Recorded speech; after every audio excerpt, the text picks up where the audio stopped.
Siamo katė viena seniausių kačių veislių pasaulyje. Ši veislė žinoma kaip vokaliausia iš visų kačių.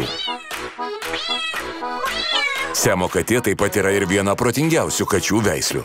Ir nenuostabu kodėl. Tailande jos buvo veisiamos aristokratams. Siamo katės buvo laikomos šventosiomis.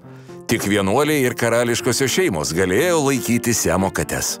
Pirmieji šios katės piešiniai vaizduojami Tamra Meu, arba lietuviškai Kačių poemų knygoje išleistoje Ajutajos karalystėje, kuri Indokinijos pusiasalyje gyvavo nuo 1351 iki 1767 metų. Siamo kačių pavadinimas kildinamas iš Siamo valstybės, esančios pietryčių Azijoje Tailando įlankoje. XIX amžiaus pradžioje Tailando aristokratai pradėjo dovanoti šios veislės atstovus žymiems atvykėliams iš Europos ir Amerikos. Taip siamo katės pamažu užkariavo viso pasaulio kačių mylėtojų širdis. Prieš keletą metų šios veislės katės buvo suskirstytos į tradicinę ir modernėje.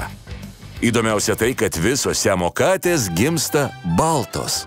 Tačiau tik vėliau bręsdamos jos kailis įgauna atspalvius. Kam įtakos turi temperatūra, kurioje maži kačiukai gyvena pirmas 4 savaites.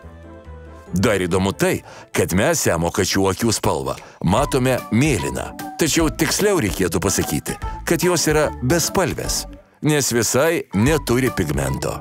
Siamo katės yra lengvai dresuojamos. Taip, jos net dalyvauja cirko pasirodymuose. Kačių dresūra nuo šunų labai skiriasi. Katės mėgsta būti nepriklausomos, tačiau siamo kates išdresuoti įmanoma. Tiesa, ne visos šios veislės atstovės gali šokinėti per cirko lankus, tačiau kiekviena turi savo charakterį. Siamo katės gyvena nuo 14 iki 20 metų. Tai šeimos veislė. Tačiau nesitikėkite, kad namuose bus ramu. Jei negalite pakęsti kačių miauksėjimo, tai ši veislė tikrai ne jums. Siamo katės yra trumpaplaukės, todėl prižiūrėti jas gana paprasta. Tačiau daugiau apie priežiūrą papasakos ekspertai.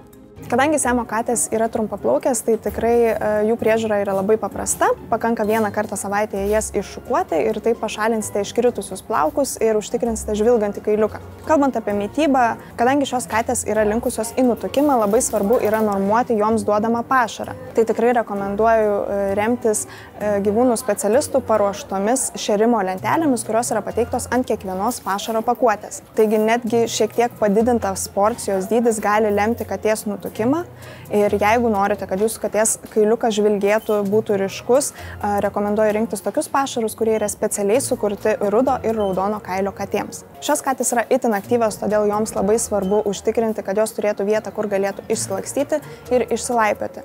Todėl namuose rekomenduoju turėti bent vieną draskyklę.